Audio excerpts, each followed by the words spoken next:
الحمدللہ وکفا والصلاة والسلام علی من لا نبی بعدہ وعلی آلہ واصحابہ الذین وفوا عہدہ الذین هم خلاصة العرب العرباء وخیر الخلائق بعد الانبیاء اما بعد فاعوذ باللہ من الشیطان الرجیم بسم اللہ الرحمن الرحیم رجال لا تلہیہم تجارت ولا بیع عن ذکر اللہ وإقام الصلاة وإیتاء الزکاة یخافون یوما تتقلب فیہ القلوب والابصار قال النبي صلى الله عليه وسلم كل معروف صدقة صدق الله العظيم وصدق رسوله النبي الأمي الكريم ونحن على ذلك من الشاهدين والشاكرين والحمد لله رب العالمين 18واں پارہ سورہ نور کی آیت کریمہ اور جناب نبی پاک صلی اللہ علیہ وسلم کا ایک فرمان تلاوت کیا جس کا مفہوم یہ ہے کہ کچھ لوگ ایسے ہیں اللہ والے لا تلہیہم تجارت ولا بیع عن ذکر اللہ، اللہ کی یاد سے ایسے لوگوں کو کاروبار وغیرہ دنیاوی جو بظاہر مصروفیات ہیں وہ اللہ کی یاد سے انہیں غافل نہیں کرتی۔ اقام الصلاۃ وایتاء الزکاۃ، یعنی نماز ادا کرنے کے بارے میں، زکوٰۃ ادا کرنے کے بارے میں، پوری شریعت پر عمل کرنے کے بارے میں ان لوگوں کو دنیاوی مصروفیات روک نہیں سکتی۔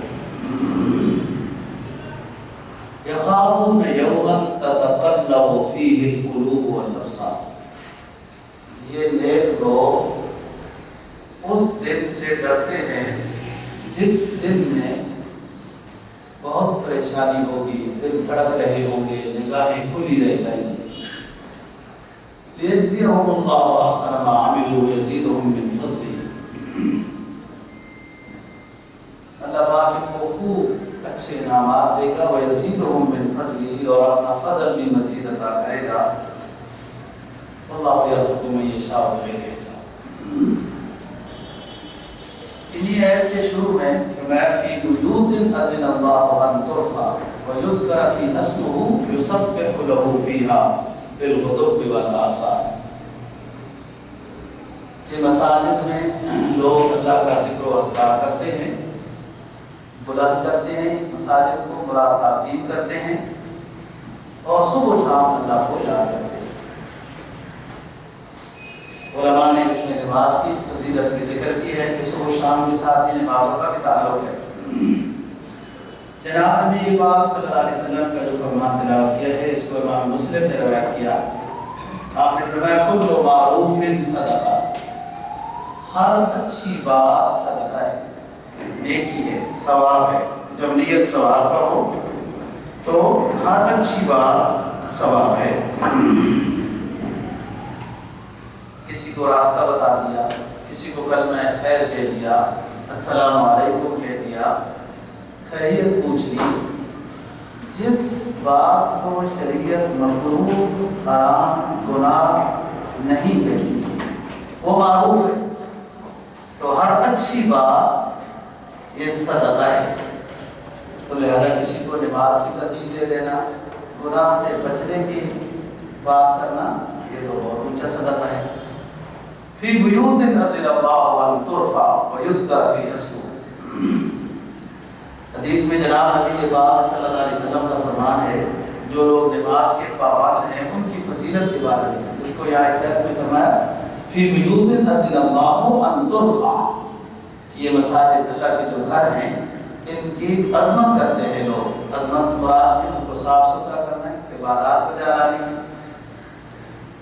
آپ نے فرمایا کہ جو شخص گھر سے تسلی سے وضو بنا کر مسجد کے لیے نماز کے واسطے روانہ ہو جاتا ہے تو اس کو ہر قدم پر اس طرح نیکیاں ملتی ہیں، اس طرح نیکیاں ملتی ہیں جیسے کوئی شخص حج کا گھر سے احرام باندھ کر حج کے لیے چل پڑتا ہے تو اس کو ہر قدم پر نیکیاں ملتی ہیں. یسبح لہ فیہا بالغدو والآصال. اور ایک حدیث میں جناب نبی پاک صلی اللہ علیہ وسلم کا فرمان ہے کہ صبح کی نماز پڑھ لی وہیں بیٹھا رہا اور عشاء کی نماز پڑھ کے اٹھا تو فرمایا کہ عمرہ مقبول کا ثواب ملے گا. عمرہ مقبول. ایک حدیث میں جناب نبی پاک صلی اللہ علیہ وسلم کا فرمان ہے کہ ایک شخص نے ایک نماز پڑھ لی تو دوسری کی انتظار میں مسجد میں بیٹھ گیا کہ دوسری بھی پڑھ کے جاؤں، پھر کہیں ایسا نہ ہو راستے میں مصروفیت ہو جائے، گاڑی پھنس جائے آج کل کے ماحول میں، نماز کہیں رہ نہ جائے. ایک نماز با جماعت پڑھ کر دوسری نماز با جماعت کے لیے انتظار میں بیٹھ گیا تو فرمایا نبی پاک صلی اللہ علیہ وسلم نے کہ اس شخص کو علیین کے بارے میں لکھ دیا جاتا ہے. جب انسان کی روح قبض ہوتی ہے تو اس روح کے دو مقام ہیں، یا یہ مقام علیین میں جاتی ہے جہاں انبیاء کا، صلحاء کا، اولیاء کی رواح ہوتی ہیں یعنی جنتی روح ہیں، اور ایک روح سجین میں جاتی ہے. سجین نام ہے جہنم کا. تو جو شخص ایک نماز پڑھتا ہے اور دوسری کے انتظار میں بیٹھ گیا، یہاں ادھر تو یہ کم نوبت آتی ہے کئی جگہ لوگ نماز پڑھ کے پھر دوبارہ آ جاتے ہیں، لیکن حرم شریف میں اس حدیث کے اوپر تقریباً کافی عمل ہوتا ہے. بعض لوگ مغرب کی نماز کے لیے گئے عشاء پڑھ کے آئیں گے، بعض ظہر کی نماز کے لیے گئے عشاء پڑھ کے آئیں گے. تو یہ ایک نماز پڑھ کر دوسری نماز کا انتظار کرنا، یہ فرمایا کہ مقام علیین میں ایسے شخص کو لکھ دیا جاتا ہے. فی بیوت نزل اللہ ان ترفع ویذکر فیہا اسمہ یسبح لہ فیہا بالغدو والآصال. فرمایا رجال لا تلہیہم تجارۃ ولا بیع عن ذکر اللہ. دو ہی چیزیں ہیں جو اللہ کی یاد سے انسان کو دور کرتی ہیں، بڑی بڑی موٹی موٹی یہ دو ہی چیزیں ہیں. ایک اولاد کی محبت اور ایک مال کی محبت. اولاد کی محبت میں بھی انسان جو ہے وہ مدہوش ہو جاتا ہے اور حقوق اللہ یا حقوق العباد کی ادائیگی میں سستی ہو جاتی ہے. اور ایسی ہی مال کی محبت میں بھی دکاندار دکان سے اٹھنے کے لیے تیار نہیں. یہ سورہ نور کی آیت نمبر 35، 36، 37 ہے جو آپ کے سامنے تلاوت کی ہے. 18 بار تفسیر معارف القرآن نے قرطبی کے حوالے سے ایک حدیث نقل کی ہے.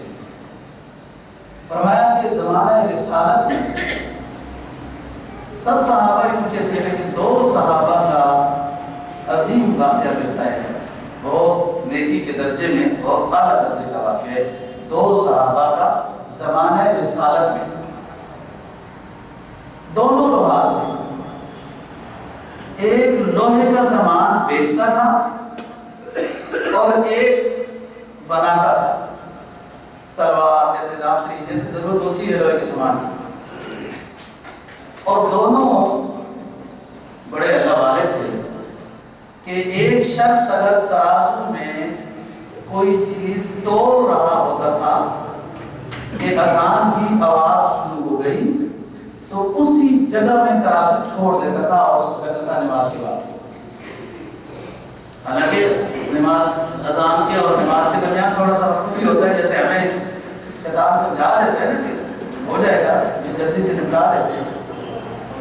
تاجر کے اوپر سب سے بڑا امتحان ہوتا ہے جب اذان ہو جاتی ہے، پہلے اگر کوئی گاہک نہ آیا ہو تو اذان کے بعد تو ضرور آ جاتا ہے. جیسے ویسے فون نہ بجے نا تو نماز میں ضرور بچتا ہے. یہ بھی آزمائش ہے، یہ امتحان ہے. رزق جب اللہ کے ذمہ ہے تو آپ اذان کے بعد کاروبار جب بند عمل کر رہے ہیں اور ایمان اور عقیدہ ہے کہ رزق اللہ کی ذمہ ہے، تو پھر اس پر ایمان رکھیں نا، اس پر استقامت کے ساتھ رہیں نا۔ یہ کہا اگر آپ کے مقدر میں ہوا آئے گا، رزق اللہ کی ذمہ ہے، آپ نے ظاہری اسباب اختیار کرنے۔ اس صحابی کا واقعہ یہ لکھا ہے کہ یہ توڑ رہنا ہوتا تھا، اذان جیسے بلال نے شروع کی تو اسی جگہ پہ ترازو چھوڑ دیتا، اور دوسرا صحابی وہ بناتا تھا، جیسے لوہے کو انگاروں کے ساتھ وہ دہکاتے ہیں، گرم کرتے ہیں، وہ سرخ ہو جاتا ہے، پھر اس کو بادام سے کوٹ کے اپنے مطلب کی چیز بناتے ہیں۔ تو جیسے وہ بادام اوپر لے جا چکا ہوتا تھا کہ لوہے پر مارتا ہوں تو اذان شروع ہو جاتی تھی، تو یہ لوہار اپنا بادام پچھلی طرف ہی چھوڑ دیتا تھا کہ بس اللہ کی طرف سے بلاوا آ گیا، نماز کے لیے تیاری کرنی ہے، اور ساتھ ہی کہتا بس اس پر۔ تو تفسیر قرطبی نے ان آیات کا شان نزول ان دو صحابہ کے بارے میں لکھا ہے، فرمایا رجال اللہ تلہیہم تجارت ولا بیع عن ذکر اللہ، کچھ لوگ ایسے ہیں کہ دنیا کی بے و شراء کاروبار یہ ان کو اللہ کی یاد سے غافل نہیں کر سکتا، تو پھر مقام بھی پا گئے اور رزق جو نصیب میں ہے، جو لکھا گیا ہے تقدیر میں، وہ مل کے رہے گا۔ لہذا اس رزق کی تلاش سے متعلق اللہ کے حدود یا حقوق کو یا حقوق العباد کو پامال نہیں کرنا چاہیے۔ ساتھ ہی تو اپنی نیکی ہے، جب ایک کاروبار والا شخص تاجر اپنی دکان کو اذان کے وقت بند کرتا ہے اپنی نماز کے لیے، یاد رکھیں اس کا نماز کے لیے دکان کو بند کرنا ایک دوسرے شخص کو نماز کی دعوت بھی دینا ہے۔ ساتھ والے اور دکانداروں نے تو دکان بند نہیں کی ہے یا وقفہ برائے نماز لکھ دیا، تو جو شخص دیکھے گا اس کے لیے یہ تبلیغ بھی ہو گئی کہ اذان ہو گئی ہے، نماز کی تیاری کرو۔ خود کو نماز کے لیے آیا، کاروبار بند کرنا، وہ دوسرے کو نماز کی دعوت بھی دینا ہے۔ پھر بہت ساری فضائل ہیں نماز کی، ہم تو نماز کا موضوع نہیں ہے، صرف یہ کہ انسان ان چیزوں کے بارے میں جو مصروف ہو جاتا ہے اور اللہ کے حقوق کو پامال کرتا ہے، تو یاد رکھو دوستو، کام تو وہ کام ہے نا جو آخرت میں کام ہے، دنیا تو ملے گی۔ کیا فرمایا؟ لا تلہیہم تجارت ولا بیع عن ذکر اللہ یخافون یوما تتقلب فیہ القلوب والابصار۔ اتنے بڑے نیک ہیں کہ اذان کی آواز آئی تو بادام رکھا ہوا تھا وہ وہیں گرا دیا اور نماز کے لیے چل پڑے۔ اتنے بڑے نیک ہونے کے باوجود یخافون یوما تتقلب فیہ القلوب والابصار، ان کے دل آخرت کے حساب سے دھڑک رہے ہوتے ہیں۔ کہیں کسی نعمت کے بارے میں پوچھو گئی تو پھنس جائے گا، کوئی امان کے بارے میں پوچھو گئی تو کما حق بہو امان تو نہیں ہوتے انسان کے، پھنس جائیں گے، یہ ڈر رہے ہوتے ہیں۔ اللہ سے امید رکھنا اور ساتھ ساتھ اسی درجے میں ڈرتے بھی رہنا، یہ ایمان کی دلیل ہے۔ یخافون یوما تتقلب فیہ القلوب والابصار لیجزیہم اللہ احسن ما عملوا لیجزیہم اللہ احسن ما عملوا ویزیدہم من فضلہ۔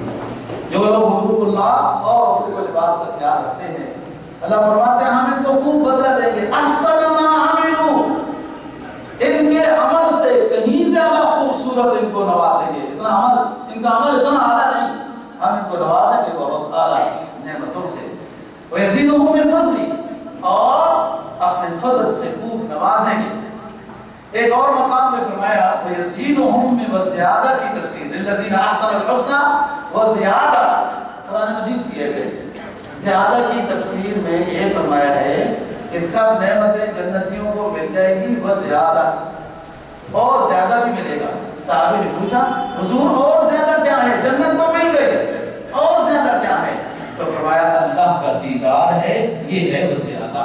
تو اللہ اپنے ایک دن جس ہستی کو، جس ذات کو بغیر دیکھے سجدے کیے، اس ذات کا دیدار، یہ تو اہل اللہ کو پتا ہے نا کتنا اونچا مقام۔ یہ تو جنہوں نے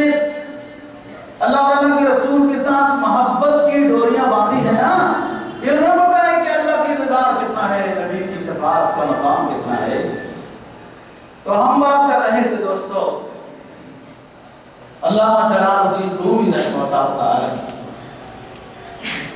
یہ بھی ان لوگوں میں سے ہیں کہ لا تلہیہم تجارۃ ولا بیع عن ذکر اللہ، کہ اللہ کی یاد سے کوئی چیز انہیں غافل نہیں کر سکتی تھی.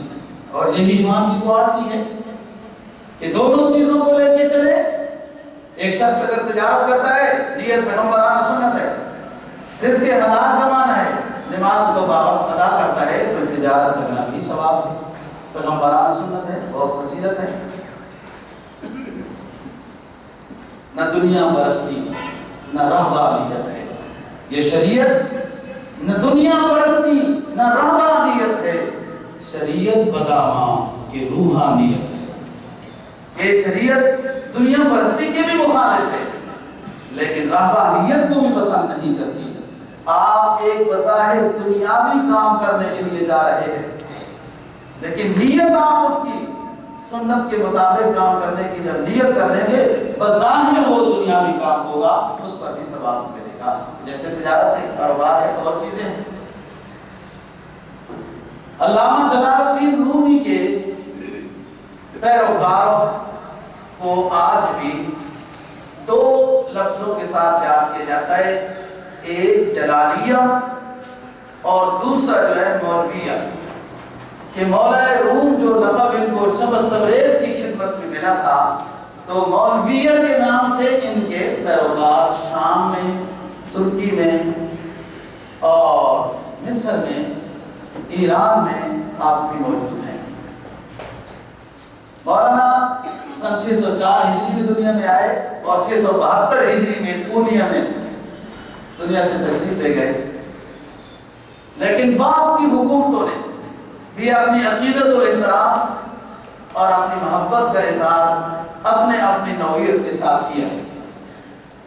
بعض حکومتیں ایسی ہیں ترکی کی وغیرہ، افغانی بھی، ایرانی بھی، کہ مشترکہ طور پر ان 4-5 حکومتوں نے، جس میں ترکی، شام، ایران، افغان یہ داخل ہیں، کہ ڈاک کا ٹکٹ مولانا جلال الدین رومی کے نام سے ہی بنایا تھا اور ان کی ایک شبیہ بھی بنائی تھی کہ ہم مولانا جلال الدین رومی کے ماننے والے ہیں.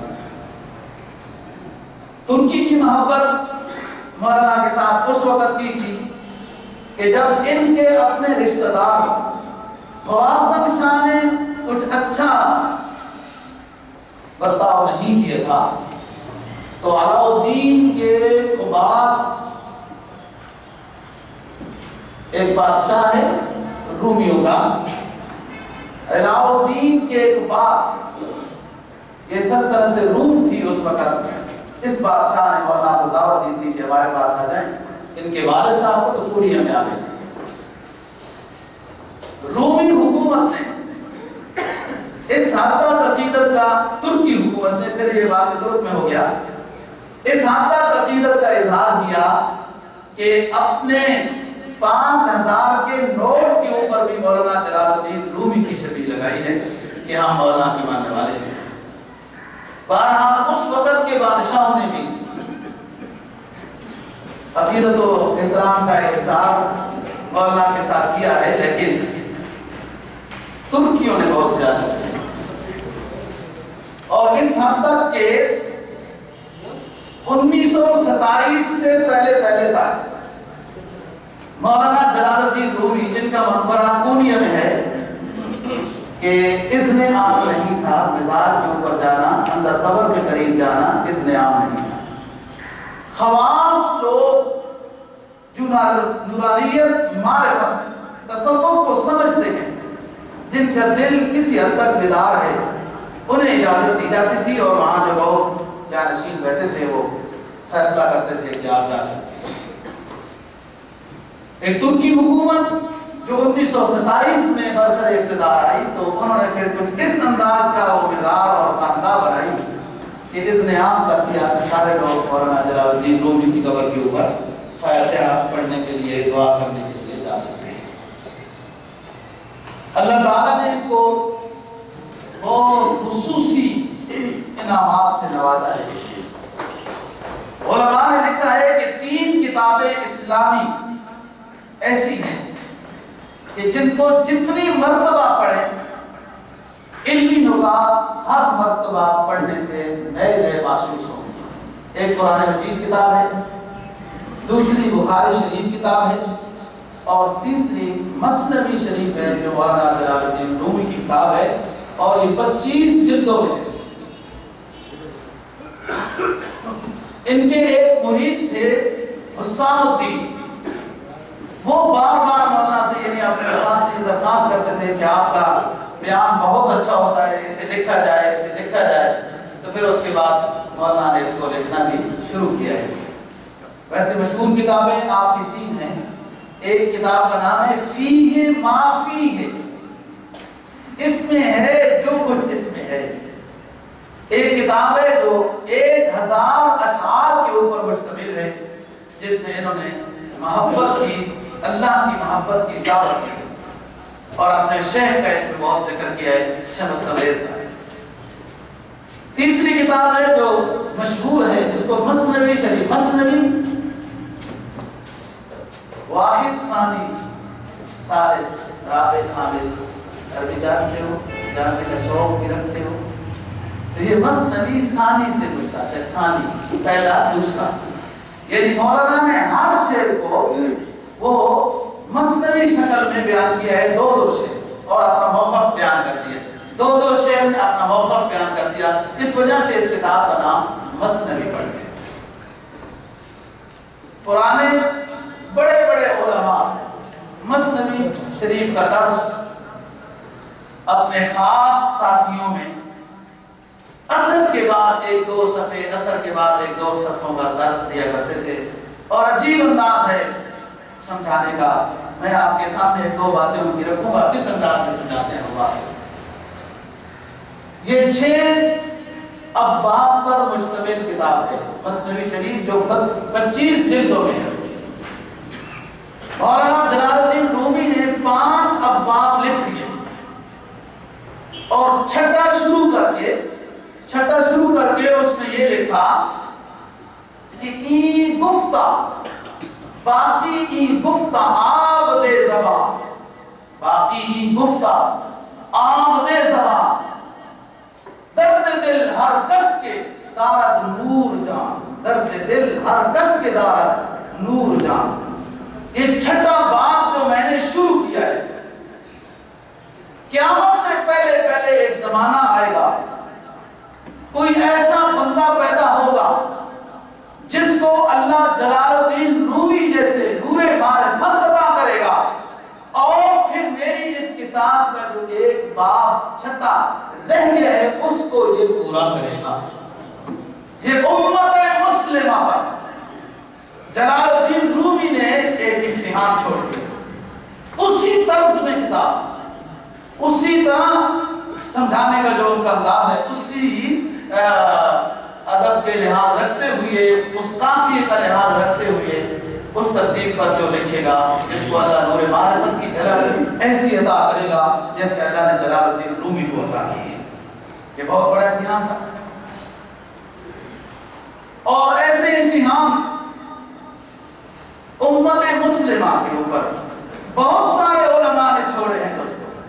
تفسیر جلالین والے نے بھی کچھ لکھ کے بعد والے علماء کے اوپر یہ چھوڑ دی تھی بات، تو بعد کے علماء نے اس کو پورا کیا۔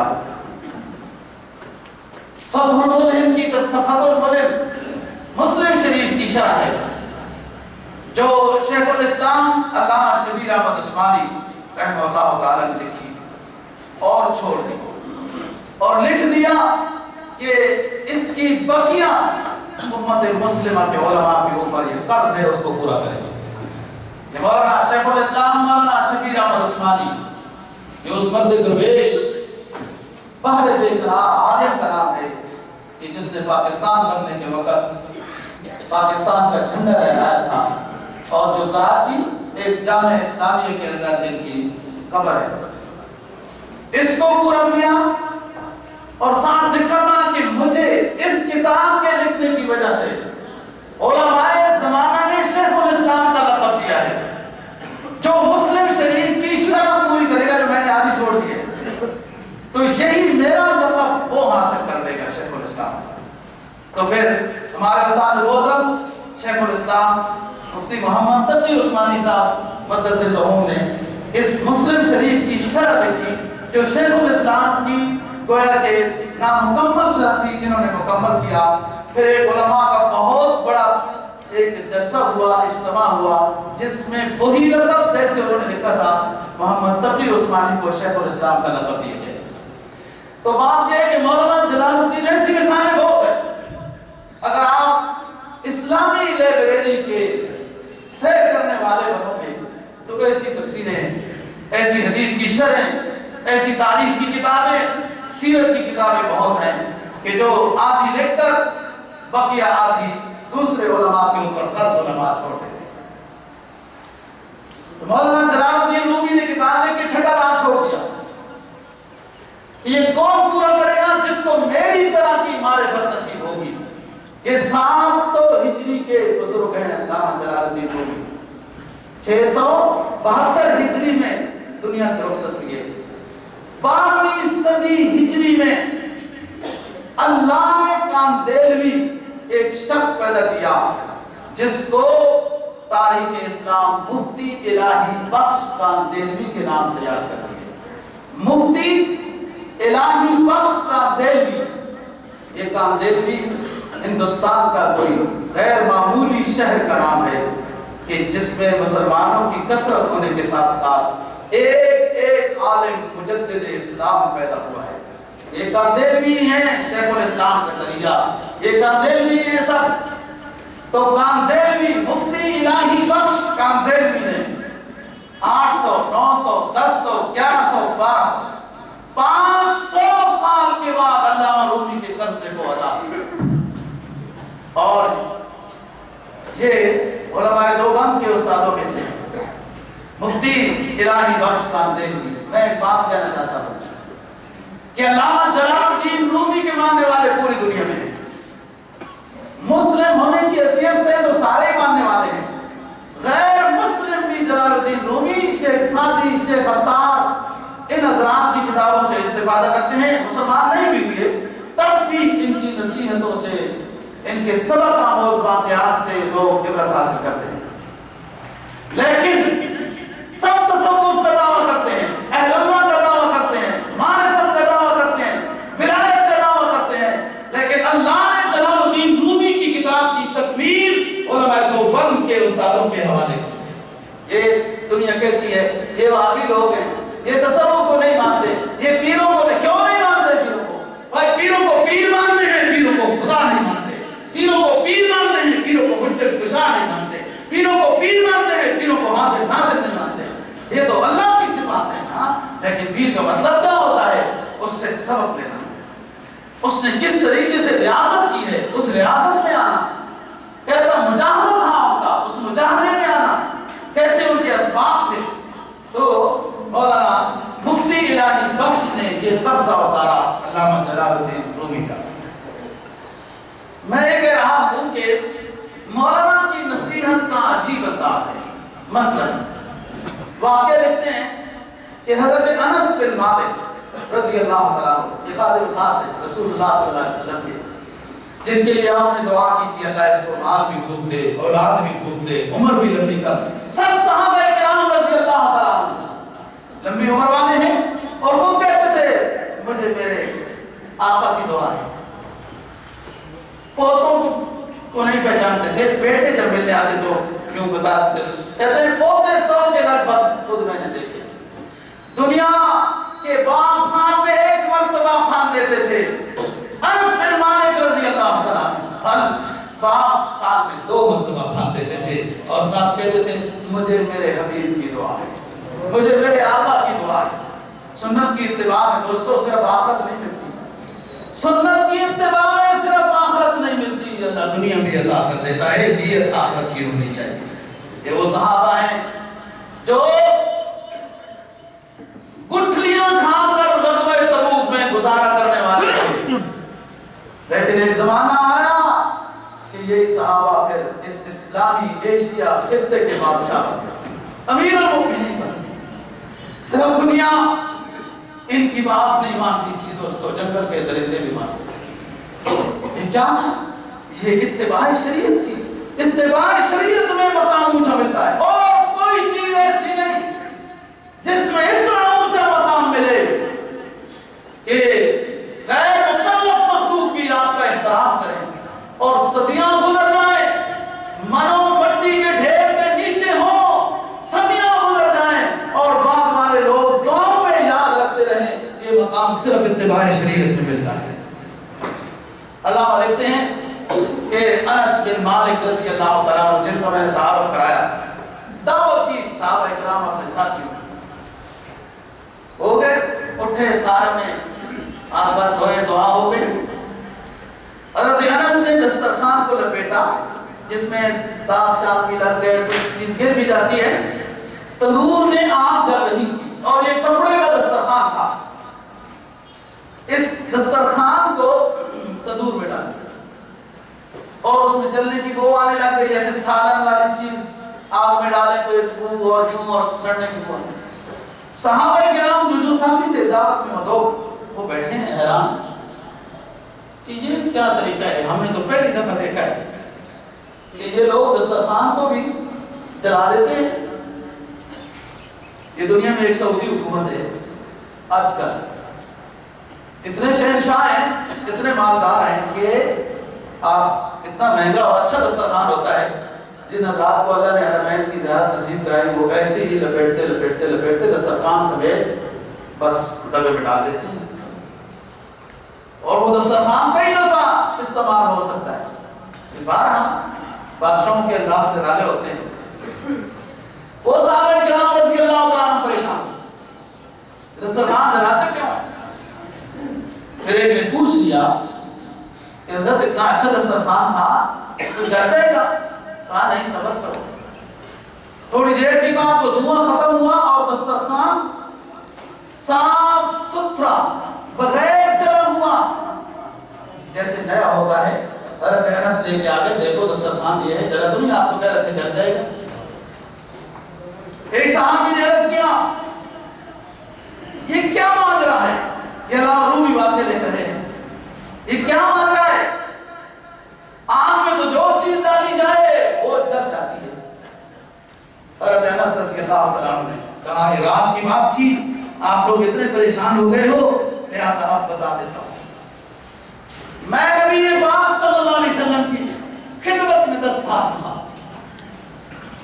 میں آپ کا دسترخوان لگاتا تھا، آپ کھانا تناول فرماتے تھے، انگلیاں چاٹنے کے بعد بعض دفعہ دسترخوان سے اٹھنے سے پہلے دسترخوان سے ہاتھ صاف کر لیتے تھے، دسترخوان کپڑے والے دسترخوان سے ہاتھ صاف کر لیتے تھے۔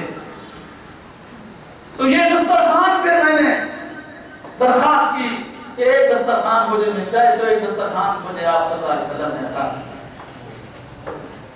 تو میں اس کو ایک حدیث کی روشنی میں کہ جس جگہ پہ، جس شخص پہ، جس چیز پہ سرکار دو جہاں صلی اللہ علیہ وسلم کا دست اقدس لگ جاتا ہے اس کو آگ نہیں جلاتی۔ میں اس نیت سے دسترخوان کو تندور میں ڈال دیتا ہوں کہ جس چیز کے اوپر نبی پاک صلی اللہ علیہ وسلم کا ہاتھ لگ جائے اس کو جہنم کی آگ نہیں جلائے گی، وہ تو بہت سخت آگ ہوتی ہے۔ دنیا کی آگ تو کمزور ہے، یہ دیکھتا ہوں جلاتی ہے کہ نہیں۔ جب میں نے آزمایا تو میرے حبیب کے دست اقدس جس دسترخوان پہ لگے ہوئے تھے اس دسترخوان کو دنیا کی آگ نے نہیں جلایا۔ اس لیے میں یوں کرتا ہوں، یہ علامہ یہ بات کو لکھ کے ختم کرتے ہیں۔ یہ قصہ ہو گیا، اب نتیجہ نکالتے ہیں مولانا جلال الدین رومی۔ کہا کہ امت مسلمہ کے نبی کے چاہنے والوں، جس نبی کے ہاتھ، جس نبی کے دست اقدس غیر مکلف چیز کے اوپر جمادات پر کپڑے پر لگ جائے تو اس کو آگ نہیں جلاتی، یہ نبی رحمت للعالمین ہے۔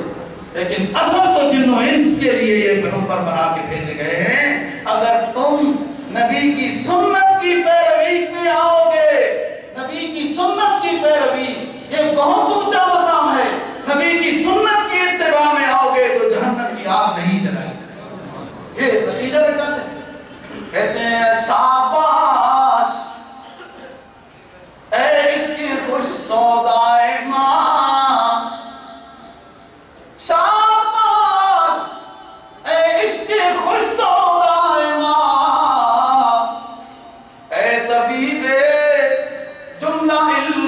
ہائے ماں، اے میرے رب مجھے آپ سے اور آپ کے حبیب سے والہانہ محبت ہے، میری ہر چیز میں رب تو ہی تو ہے، شاد باش اے عشق کچھ سودائے ماں، اے طبیب جملہ علت ہائے ماں، اے میرے رب تو میرا حکیم بھی ہے، میری ہر مرض کی دوا بھی تو ہی ہے، اے دوائے نخوت و ناموس ماں، اے دوائے نخوت و ناموس ماں، اے دو افلاطون و جالینوس ماں، اے میرا جب میں زندگی کے مرحلوں میں شریعت کی اتباع میں آؤں تو ہی مدد کرتا ہے، تیری مدد اور فضل سے ہی شریعت کی اتباع میں آتا ہوں، جب میرا دل اللہ تیری محبت اور تیرے حبیب کی محبت میں موج زن ہوتا ہے تو تب بھی تیرا فضل ہی شامل حال ہوتا ہے کہ میرا دل تیری اور تیرے حبیب کی محبت میں پریشان ہو رہا ہے، میرا حکیم جالینوس بھی تو ہی ہے، میرا فلاسفر افلاطون بھی تو ہی ہے، میرے تکبر کا علاج بھی تو ہی ہے، میرے حسن پروری کا علاج بھی تو ہی ہے، میری عبادت پہ توفیق دینے والا بھی تو ہی ہے، اور شریعت کے نقطے بیان کرنے کی توفیق و صلاحیت دینے والا میرے رب تو ہی ہے۔ تو یہ مولانا کا ایک خاص انداز ہے دعوت دینے کا، لوگوں کو ترغیب دینے کا، اور کہتے کیا ہیں؟ فرمایا کہ دو چیزیں ہیں جو میں نے آج اس آیت کا شروع میں سہارا لیا ہے، رجال اللہ تلہیہم تجارت ولا بیع عن ذکر اللہ، کہ دو چیزیں ہیں جو انسان کو اللہ کی ذات سے یعنی شریعت سے اطاعت سے بندگی سے دور کرتی ہیں، جب انسان ان دو چیزوں کے ساتھ محبت حد سے تجاوز کر جائے تو پھر یہ دو چیزیں مضر بن جاتی ہیں، اور اگر حدود کے اندر ہو تو پھر مفید بن جاتی ہیں۔ فرمایا ایک ہے اولاد کی محبت اور ایک ہے مال کی محبت، ان دونوں چیزوں کو حد اعتدال میں رکھنا کہ یہ اولاد اور مال کی محبت انسان کو شریعت کے اوپر عمل کرنے میں رکاوٹ بن رہی ہے تو یہ مذموم محبت ہے، اور اگر یہ چیز دربار تو پیغمبر اعلیٰ سنت ہے، یہ چیز اگر شریعت کی اتباع میں رکاوٹ نہیں بن رہی تو پھر یہ محبوب ہے، مطلوب ہے، محبوب ہے۔ جیسے اذان ہوئی نماز کی تیاری، زکوٰۃ فرض ہوئی وہ ادا کر رہا ہے، حج فرض ہوا وہ ادا کر رہا ہے، گناہوں سے بچ رہا ہے، شریعت کی جو بات پتہ چل رہی ہے عمل کر رہا ہے، ساتھ دربار بھی کر رہا ہے، اولاد کے ساتھ محبت بھی ہے، لیکن ایسی محبت ہے کہ اولاد کو گمراہی کی طرف لے جائے، محبت حد سے تجاوز ہو جائے دوستو تو یہ افراط ہو جاتا ہے، جس کو شریعت نے صراط مستقیم سے ہٹا ہوا راہ کہا ہے۔ اور اگر محبت کم ہو، اس بندے کو جتنا احترام دینا چاہیے اتنا ہم نے نہیں دیا، کم دیا ہے، یہ تفریط ہے، تفریط بھی صراط مستقیم سے دور ہے۔ نبی اور اللہ کو جتنی محبت دینی ہے اگر اس سے کم دی ہے تو تفریط ہو گئی، اور اگر نبی کو جو مقام دینا ہے اس سے آگے بڑھا دیا، نبی کو خدا بنا دیا تو افراط کا شکار ہو گیا۔ تو دو چیزیں اگر محبت میں اعتدال ہے تو مفید ہیں، اولاد کی محبت اور مال کی محبت۔ جائز طریقے سے حاصل کیا، جائز طریقے پہ خرچ کر رہا ہے، اور قرآن مجید کی آیت کا سہارا لیتے ہیں۔ فرمایا یا ایھا الذین آمنوا لا تلھکم اموالکم ولا اولادکم، یا ایھا الذین آمنوا لا تلھکم اموالکم ولا اولادکم عن ذکر اللہ ومن یفعل ذلک فاولئک هم الخاسرون۔ اے ایمان والو، تمہیں اللہ کی یاد سے اولاد غافل نہ بنائے اور مال غافل نہ بنائے۔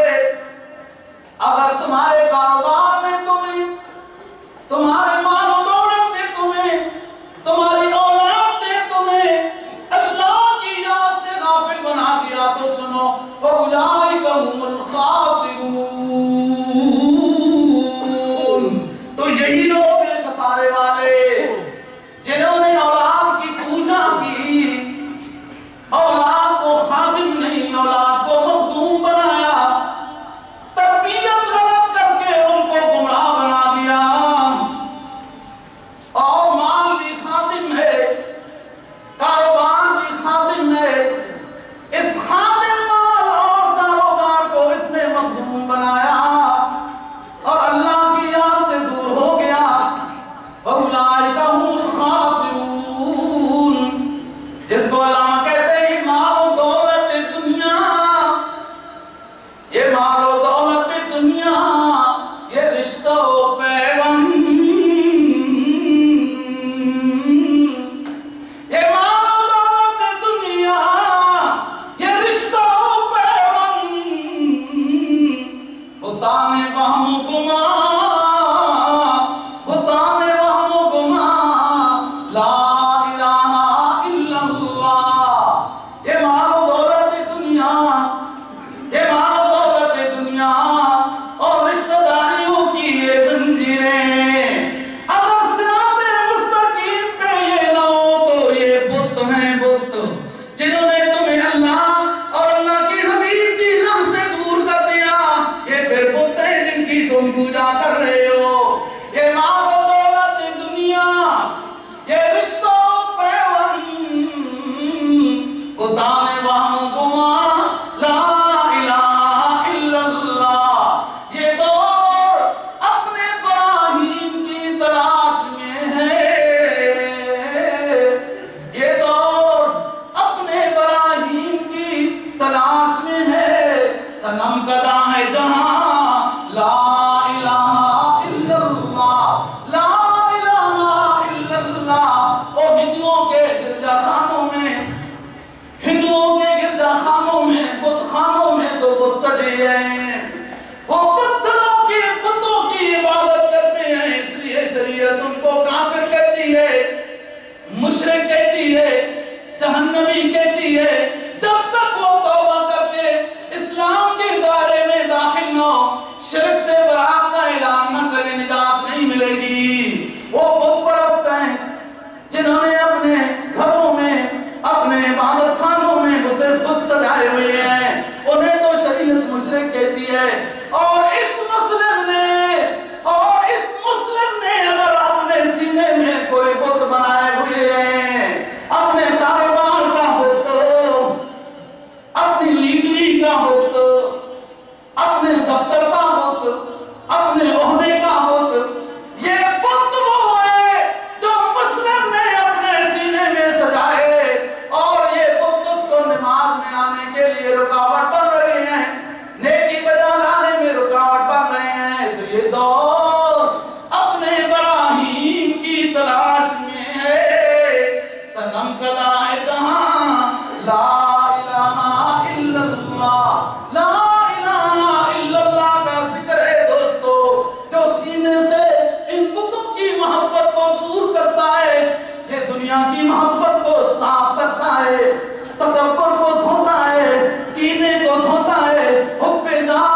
تو بات یہ ہے دوستو، علامہ جلال الدین رومی کا یہ انداز ہے سمجھانے کا۔